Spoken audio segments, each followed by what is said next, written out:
అందరూ కూడా పర్టికులర్గా రాయలసీమని ఒక రతనాల సీమగా మార్చాలనేటువంటి ఒక ఆలోచనతో ఆ రోజు అన్న నందమూరి తారక రామారావు గారి దగ్గర నుండి చంద్రబాబు నాయుడు గారి వరకు చేసినటువంటి ప్రయత్నం ఏదైతే ఉందో ఒక తెలుగు గంగ కానీ, ఒక హంద్రీ నివా కానీ, ఒక గాలేరు నగరి కానీ, ఇట్లాంటి ప్రాజెక్టులన్నీ కూడా ఈరోజు రాయలసీమలో మరి ఉన్నాయి, నిర్మాణాలు అవుతూ ఉన్నాయి అంటే అది ఎన్టీఆర్ గారు, అదేవిధంగా చంద్రబాబు నాయుడు గారి యొక్క కృషి అనే విషయం మనందరికీ తెలుసు. ఏదైతే ఇటువంటి రాయలసీమకు అత్యంత ప్రాధాన్యత ఆ రకంగా తెలుగుదేశం ప్రభుత్వం గతంలో ఇస్తే, గత 5 సంవత్సరాల వైఎస్ఆర్సీపీ పాలనలో మళ్ళీ 20 సంవత్సరాలు వెనక్కి ఇరిగేషన్ వ్యవస్థ ఆంధ్రప్రదేశ్ రాష్ట్రంలోనే కాదు రాయలసీమలో కూడా వెనక్కిపోయినటువంటి పరిస్థితి.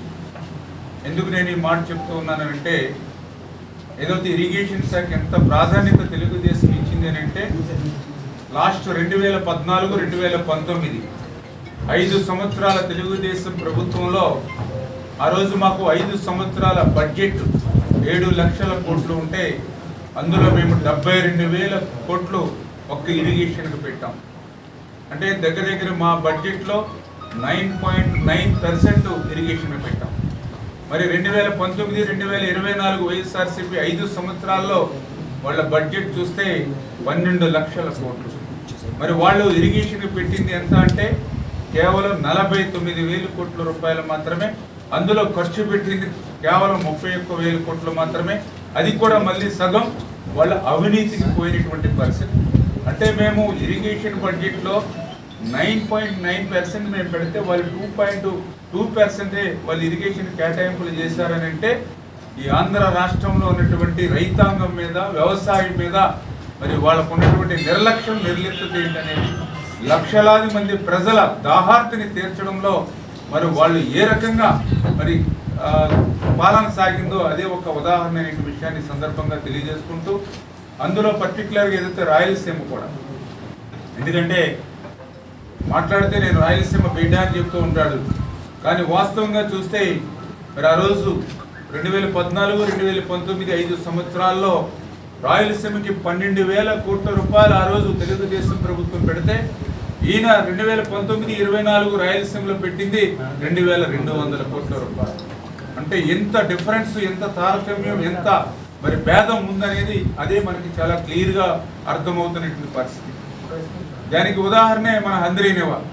అంటే ఏదైతే ఇప్పుడు కృష్ణా నది దగ్గర నుంచి మరి ఏదైతే హంద్రీ నివా దగ్గర మరి మెయిన్ కెనాల్ కానీ, అదేవిధంగా సబ్ కెనాల్స్ కానీ ఏవైతే మనం క్యాలిక్యులేట్ చేస్తూ ఉన్నామో, ఈ హంద్రీ నివాకు సంబంధించి తెలుగుదేశం ప్రభుత్వంలో మరి 4,000 కోట్లు మనం ఖర్చు పెడితే ఈయన జగన్మోహన్ రెడ్డి కాలంలో ఖర్చు పెట్టింది కేవలం 500 కోట్లు మాత్రమే.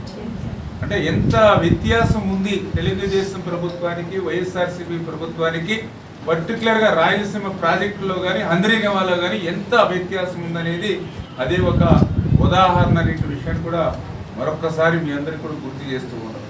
అందుకే ఈరోజు చంద్రబాబు నాయుడు గారు ఇచ్చిన ఆదేశాల ప్రకారం ఏదైతే ఈవేళ రాయలసీమ అనేది మనకు అత్యంత ప్రాధాన్యత, రాయలసీమలో ఉన్నటువంటి ఆఖరి ఎకర ఆయకట్టు వరకు కూడా మనం సాగునీరు తీసుకుపోవాలి.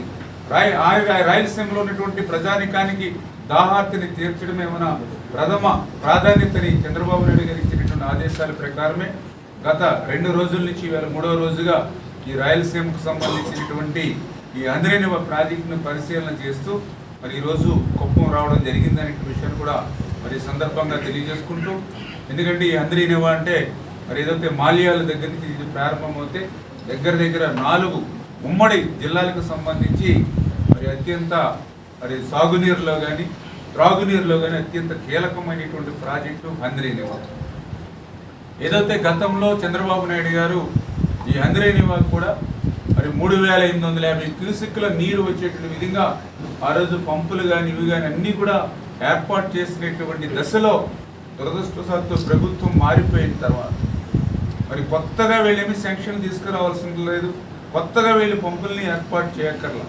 చేసినటువంటి వర్కులను కూడా గత 5 సంవత్సరాలు ఉపయోగించుకోలేనటువంటి పరిస్థితుల్లో ఈరోజు నేను మాల్యాలో వెళ్ళి చూస్తే మరి ఏదైతే మరి కేవలం 1800-1900 క్యూసెక్కులు మాత్రమే ఈరోజు అంద్రి నివాలో ప్రవహిస్తున్నటువంటి పరిస్థితి. మరి ఏదైతే దగ్గర మరి మెయిన్ కెనాల్, ఇప్పుడు మనం కుప్పంలో ఉన్నాం, ఏదైతే మెయిన్ కెనాల్ ఏదైతే అంద్రి నివా చూస్తే మరి మీ పొంగనూరు బ్రాంచ్ వరకు అంటే దగ్గర 400 కిలోమీటర్లు మెయిన్ కెనాల్, 400 కిలోమీటర్ల దగ్గర 400.2 కిలోమీటర్ల దగ్గర మీకు పొంగనూరు బ్రాంచ్ అవుతుంది. అంటే అటు 402 కిలోమీటర్లు, మళ్ళీ పొంగనూరు బ్రాంచ్ కనుక చూసుకున్నట్లయితే మళ్ళీ 207 కిలోమీటర్లు, మళ్ళీ 207 కిలోమీటర్ల తర్వాత మళ్ళీ మీ కుప్పం బ్రాంచ్ కెనాల్ చూసినట్లయితే మళ్ళీ ఇది 127 కిలోమీటర్లు. అంటే టోటల్గా చూస్తే దగ్గర 730 కిలోమీటర్లు దాటుకుని మనకి కుప్పంకి మరి వేళ నీరు రావాల్సినటువంటి పరిస్థితి.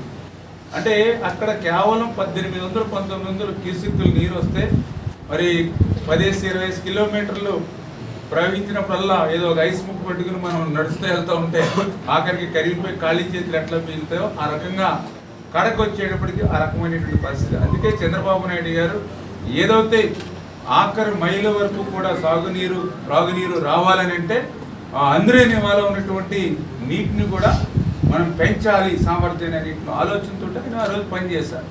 కానీ 5 సంవత్సరాలు వైఎస్ఆర్సీపీ వలన దాన్ని మళ్ళీ తిరోగమనంలో వెనక్కి నెట్టేసినటువంటి పరిస్థితి. అందుకే ఏదైతే మా ఇంజనీరింగ్ ఏదైతే మన ఇరిగేషన్ సంబంధించిన ఉన్నతాధికారులు, అదేవిధంగా మేము, అదేవిధంగా స్థానిక ప్రజాప్రతినిధులు అందరూ కూడా కలిసి ఏదైతే ఈ అంద్రి నివాకు సంబంధించినటువంటి పనులు ఏవైతే మరి మన బ్యాలెన్స్ వాళ్ళ 5 సంవత్సరాలు నిర్లక్ష్యం చేసిన పనులు ఏదైతే ఉన్నాయో వాటి అన్నింటినీ కూడా ఇమ్మీడియట్లీ యుద్ధ ప్రాతిపదికన చేపట్టి నెక్స్ట్ సీజన్ కల్లా పూర్తి స్థాయిలో ఆ యొక్క 3850 క్యూసెక్కుల సామర్థ్యానికి సరిపడేటువంటి విధంగా ఏదైతే ఆ యొక్క అంద్రి నివా మెయిన్ కెనాల్ని మరి దాన్ని ఏదైతే వైండింగ్ చేయడం, అదేవిధంగా అవసరమైన చోట్ల మరి లైనింగ్ కూడా చేయడం, అదేవిధంగా ఏదైతే పువ్వులు ఏదైతే వేసాడో అవన్నీ కూడా నేలని అంటే ఆ నీళ్ళు కూడా ఇమ్మీడియట్లీ ఆయన ఇంకా ఇక్కడి నుంచి వెళ్ళక ముందే అక్కడ ఆయన వదిలినటువంటి నీళ్ళన్నీ కూడా నేల మీద ఆరిపోయినటువంటి పరిస్థితి మనం చూసాం.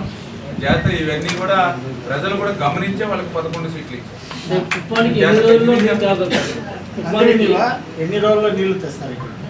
ఏదైతే ఇప్పుడు చాలా క్లియర్గా ఇప్పుడు మేము వచ్చే సమయానికి సీజన్ స్టార్ట్ అయ్యింది ఇవాళ. ఎందుకంటే మేము ఏదైతే జూన్ నెలలో 12వ తారీఖున ముఖ్యమంత్రిగా ప్రమాణ స్వీకారం చేశారు. వెంటనే రైనీ సీజన్ స్టార్ట్ అయినటువంటి పరిస్థితి. జాత ఏంటంటే ఇప్పుడే ఏదైతే అంద్రి నివాకు సంబంధించి ఇప్పుడే ఏదైతే కృష్ణా జలాలను కూడా సమర్థవంతంగా వినియోగించుకుంటూ మరి 1 by 1 అంటే గతంలో కంటే కూడా ఎర్లీగానే ఆ ఫ్లడ్ మేనేజ్మెంట్ చేసుకుంటూ వరుసగా రిజర్వాయర్లు ఫిల్ చేసుకుంటూ వస్తున్నటువంటి పరిస్థితి.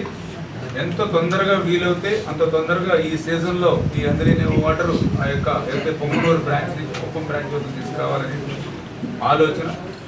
నెక్స్ట్ సీజన్కి మాత్రం ఫుల్ ఫ్లెడ్జెడ్, ఎందుకంటే ఉన్న వాస్తవాన్ని మనం ఇంచులు పెడుతూ ఉన్నాం.